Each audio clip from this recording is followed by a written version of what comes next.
ஆன்மீக அன்பர்கள் அனைவருக்கும் வணக்கம். உங்களெல்லாம் இந்த ஆன்மீக சேனல் மூலியமாக சந்திக்கிறதுல நாங்கள் ரொம்பவும் சந்தோஷப்படுறோம். நாங்கள் போடுற வீடியோலாம் உங்களுக்கு பிடிச்சிருந்ததுன்னா நீங்கள் லைக் பண்ணுங்கள், ஷேர் பண்ணுங்கள், கொளத்தூர் பாபா டேபிள் சேனலுக்கு நீங்கள் சப்ஸ்கிரைப் பண்ணுங்கள். நீங்கள்லாம் என்னோட வரும்பொழுது இன்னும் நிறைய விஷயங்களை நான் சொல்ல கடமைப்பட்டிருக்கேன். வாங்க இப்போ நம்ம வீடியோக்குள்ளே வரலாம். இன்றைக்கு மாணிக்கவாசக பெருமாள் அருளியுள்ள திருவெம்பாவை பாடல் 19 பார்த்து அதற்கான விளக்கங்களை சொல்ல வந்திருக்கேன். இப்போ பாடலை பார்க்கலாம்.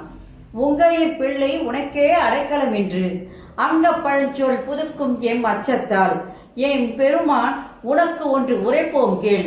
எங்கொங்கை நின் அன்பர் அல்லார் தோல் சேர்க்க எங்கை உனக்கு அல்லாது எப்படியும் செய்யற்க கங்குல் பகல் எம் கண் மற்ற ஒன்றும் காணற்க இங்கு இப்பரிசே எமக்கு எம் கோன் நல்குதியேல் எங்கு எழில் என் ஞாயிறு எமக்கேலோர் எம்பாவாய். இது பாடல். இப்போ இந்த பாடலுக்கான விளக்கங்களை சொல்லணும். இப்போ இது விளக்கத்தை சொல்றதுக்கு முன்னாடி மாணிக்கவாசக பெருமாள் ஒவ்வொரு செய்யுளுக்கும் ஒரு முக்கியத்துவத்தை கொடுக்கிறார். இந்த பாடல் என்ன முக்கியத்துவமாக கொள்கிறார் என்றால், அதாவது பிரிவின் போதுதான் நமக்கு துன்பம் தெரியும், உறவினுடைய வலிமைகள் தெரியும் என்று கூறுகின்றார்.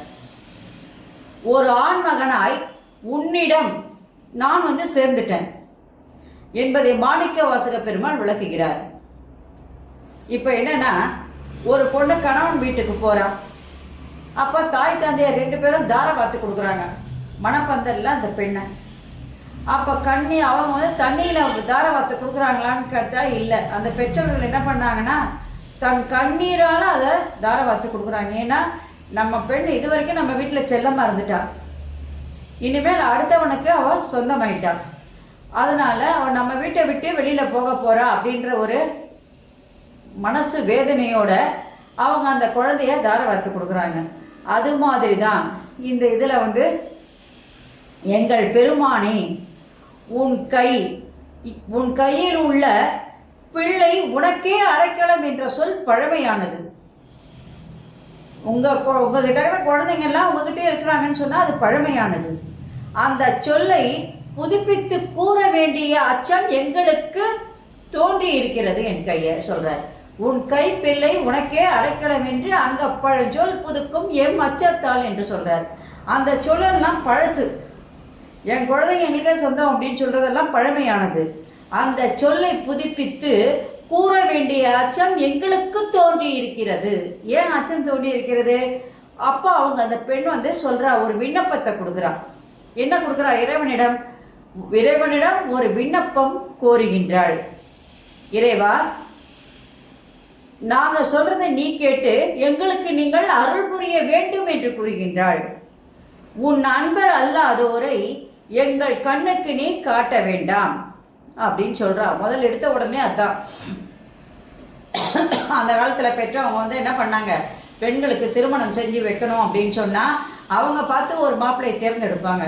ஆனால் அந்த காலத்திலே பெண்கள் என்ன பண்ணியிருக்காங்கன்னா அவங்களுடைய விருப்பத்துக்கு தகுந்தபடி கணவனை தேர்ந்தெடுத்தார்கள் என்பதை அழகாக இந்த பாடலிலே மாணிக்கவாசக பெருமாள் விளக்குகின்றார். அதுதான் என்ன சொல்றார் பாருங்க. எங்களுடைய கணவர் யார் என்பதை எங்கள் கண்முன்னே நீ காட்டும் பொழுது நாங்கள் என்ன சொல்றோன்றத நீ கேட்டுக்கோ. உன்னுடைய அன்பர் யார் அப்படின்றத நீ முதல்ல சொல்லணும். அதனால உன் அன்பர் அல்லாதோரே எங்கள் கண்ணுக்கு நீங்கள் காட்ட வேண்டாம். எங்கள் கைகள் எல்லாம் உன் அடியவர்களுக்கு தொண்டு செய்ய வேண்டும். உன் அடியவர்கள் யாரோ அவங்களுக்கு நாங்கள் என்ன பண்ணணும்? மனைவியாக இருந்தால் அவங்களுக்கு நாங்கள் தொண்டு செய்ய வேண்டும்.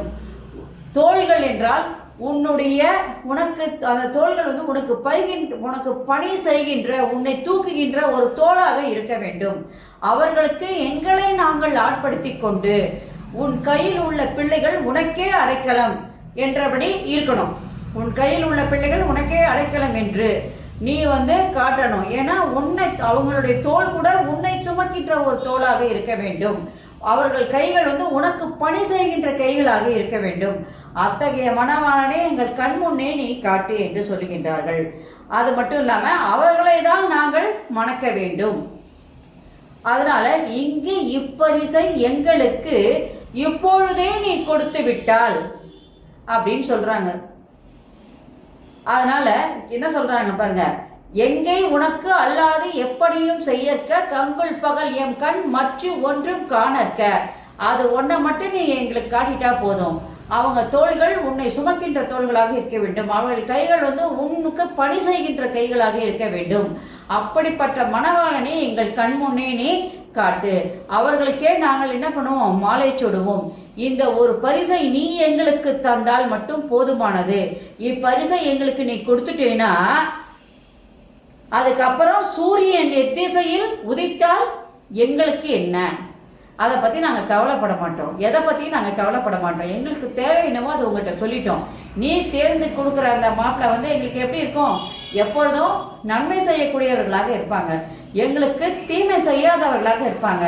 எங்களோட ஒத்து போகின்ற கணவனாக இருப்பாங்க. அதனால சூரியன் எத்திசையில் எழுத்தால் என்ன? அதான் சொல்கிறாங்க, எங்கு இப்பரிசை எமக்கு எம்கோன் நல்கிதியில் எங்கு எழில் என் ஞாயிறு எமக்கேலோ ரெம்பாவா. எங்கு ஞாயிறு உதித்தால் எங்களுக்கு அதை பற்றி ஒரு கவலையும் இல்லை என்று கூறுகின்றார்கள். அதனால நினைத்த ஒரு மன வாழ்க்கையை பெற்றுவிட்டால் எந்த கிரகம் எத்திசையில் இருந்தால் எங்களுக்கு எந்த கவலையும் இல்லை. அதுதான் ஒரு பாட்டு கூட இருக்கு, நாள் இன்சையும் கோள் இன்சையும் கொடும் கூற்று இன்சையும். இறைவன் நீ என்னறையில் இருக்கையிலே என்று சொல்கின்ற மாதிரி இறைவன் இருக்கின்ற போது நாளும் கோளும் எங்களை ஒன்றும் செய்வதற்கு வாய்ப்பே கிடையாது. சூரியன் எந்த திசையில் உதித்தால் எங்களுக்கு என்ன என்பது கேட்பது போல மாணிக்க வாசக பெருமான் இப்பாடலை அழகாக பாடியுள்ளார். சரி, இப்பாடலுடைய விளக்கத்தை பார்த்தீங்க. இப்பாடலுடைய சிறப்பு என்னன்னு நீங்க பார்க்கணும் இல்லையா?